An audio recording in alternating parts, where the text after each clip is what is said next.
Many thanks for your company. In our first story, the $217 million University of Ghana is still locked after it was commissioned by the Eswell Mahama administration. Health Minister Kweku Agyeman blames the delay in opening the first-class state-of-the-art facility on absence of essentials such as a backup generator, without which the MRI and imaging equipment cannot be operated because of possible fluctuations if the national grid is relied on. But Joy News can confirm that there is a standby generator at the facility. While the public awaits its opening, many patients continue to die in other hospitals in the city for lack of space. Matilda Pemega reports. This is the University of Ghana Medical Center. There's been a huge public outcry why this multi-million facility remains dormant, even though it appears to have been completed. On the premises of the University of Ghana sits the state-of-the-art medical center, a serene environment with little activity except for a few gardeners who keep the lush-looking lawns and walkways, as well as some security men who guard the place and monitor every activity. I made my way into the emergency block. Cold air greets me as I take a walk into one of the 9 theater rooms. It is a spacious and well-lit operating room with overhead surgical lights, surgical booms which hide electrical cords attached to some of the equipment.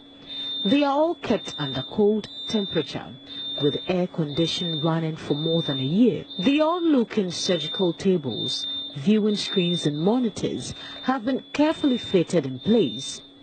From the idle-looking emergency block, which could carry out 9 different operations at a time, is the huge women and children block.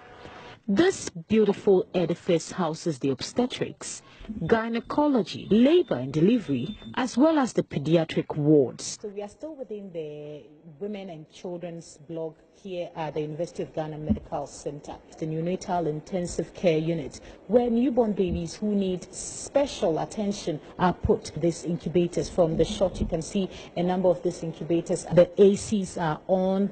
Everything appears to be functional. Many have raised a concern about this facility, which looks complete from the outside, as all structures appear to be in place. But the major worry surrounds the possibility of deterioration, especially when the edifice has already sat idle for over a year. Already, there is a challenge of inadequate medical facilities to cater for the growing population. That is why many believe that the departments that have been completed must be made operational, while concrete steps are taken to complete the remaining facilities needed to make the center fully operational. The opening of the $217 million 650-bed capacity facility has been delayed by what the Health Minister Kweku Agyeman referred to as the absence of essentials such as a backup generator, without which the MRI and imaging equipment, for instance, could not be operated because of possible fluctuations power from the national grid. By those who claim the place is completed, I am the minister. And I want to tell the Ghanaian population that the place is not completed. Cabinet has approved for $50 million extra to continue to go to do phase 2. You cannot run MRIs and imaging equipment on the national grid that sees a semblance of going up and down like that. The backup generator is not there yet. So we should operationalize and support the equipment. See, I wouldn't go there. I said I don't want us to go there. I might speak with a lot of passion. There are certain little things that have not been done yet. So why the rush? I don't want to go into it. But some of the issues in there, if some of you will want to care and come close and look at documentation and look at how the place was built. However, checks by Joy News show that there are 2 huge generating sets mounted on the premises of the facility. This is the generating room. Right behind me are 2 huge generators. These are supposed to be backup power supply to the University of Ghana Medical Center. The University of Ghana Medical Center was built to provide medical care to people in Ghana, and the West African sub-region, but since completion of the first phase and its subsequent inauguration by the former President John Mahama in 2017, the facility has been dormant. There is currently a tussle between the University of Ghana and Ministry of Health as to who should manage the center. Cabinet has directed the Ministry of Health to take over its management, pending a report by the two subcommittees set up by government. Delays in operationalizing this facility could certainly affect healthcare delivery in the country. For many patients in dire need of such state-of-the-art, cutting-edge healthcare, they will have to wait as long as the facility remains closed. For Joy News, Matilda Humaga, University of Ghana, Legon, Accra. Well, former Deputy Health Minister Roger Meto-Nunu, who's been directly involved with this project, has been disputing the claims made by the Health Minister. He says the Health Minister is partly to blame for the delay in operationalizing the first-class state-of-the-art hospital. It will be recalled that the current administration has been embroiled in a tussle with some former board members over the ownership and administration of the University of Ghana Medical Center since the NPP took over power. But in an interview with Joy News, Mr. Nunu said Health Minister Kwaku Agyeman-Manu is, quote-unquote, the incompetent reason the hospital is still under lock. No, that's Korle Bu Teaching Hospital, run on only the national grid. They also have a standby generator. That's Komfo-Anokye Hospital, rely on just the national grid. They have a backup. You cannot have people on the operating theater and then suddenly lights goes off, and then all the life support systems will just shut down on the person. That's just like removing oxygen from somebody while you're doing a surgery. So the scope of works for the 650-bed hospital included a standby generating facility. So, Honorable, as we speak now, do we have the standby generator?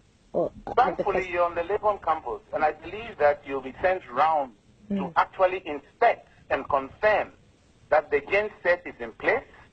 Kindly check the capacity of the genset to supply adequate electricity to all the sensitive equipment in that place.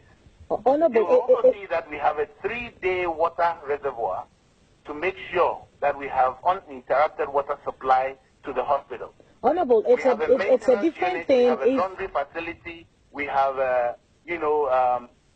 other essential services for tracking any slippages.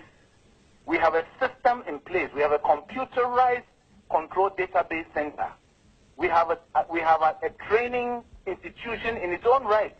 The simulation center is a college and institution in its own right.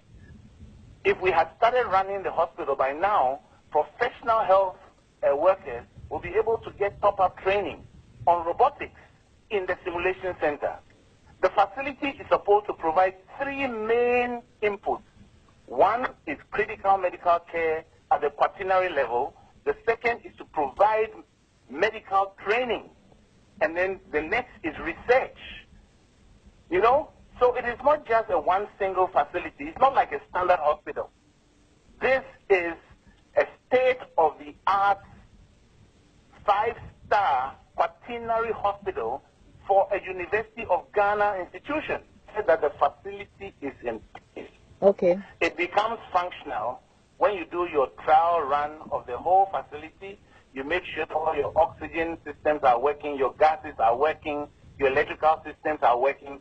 That is when the system is compliant to do what it was established to do. So what is taking us so long to do that? Support from the health minister to make sure that what we need to do and get started has actually started. He's put everything on hold. So he's the reason why we do not have this facility. He is the incompetent reason why the facility is not working. How do we move forward from here? Because I have been around the facility. If I was the president, I'll fire the minister immediately and get somebody who understands how the university works, somebody who understands hospital management, somebody who understands that when investment of this nature is put in place, you do not undermine your ability to make sure but you don't incur additional costs in terms of causing financial loss to the state. As the system is not being run now, you have a higher maintenance cost for replacing and making sure that what the contractor supplies is effective. As we speak, a lot of the post-warranty obligations have lapsed because of his incompetence. What's he talking about? My colleague Matilda Albenega in that interview with former Deputy Health Minister Roger Metal Nunu. Now, the university authorities, however, are looking forward to a smooth resolution of the ongoing impasse between the former and current government over the operationalization of the hospital. Director of Public Affairs of the University of Ghana, Stella Amos, says no government will allow such huge investment to go waste. Any strategic institution, that is the University of Ghana, and any forward-looking government will not stand by for equipment that has been bought with taxpayers' money to just go waste.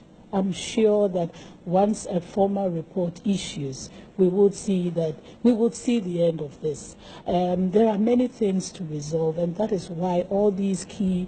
What are some of the key issues that needs to be We resolved? spoke about management issues, so I'm sure that is an issue that will be discussed in this committee. And I think we should be patient to wait. As much as I agree that health matters are very important, everybody knows what antecedents have been. Okay, so people are anxious. They want to see that this doesn't go waste like some projects that have in the past. I'm sure that this is a committee that has been strategically composed, and we will see something positive out of this.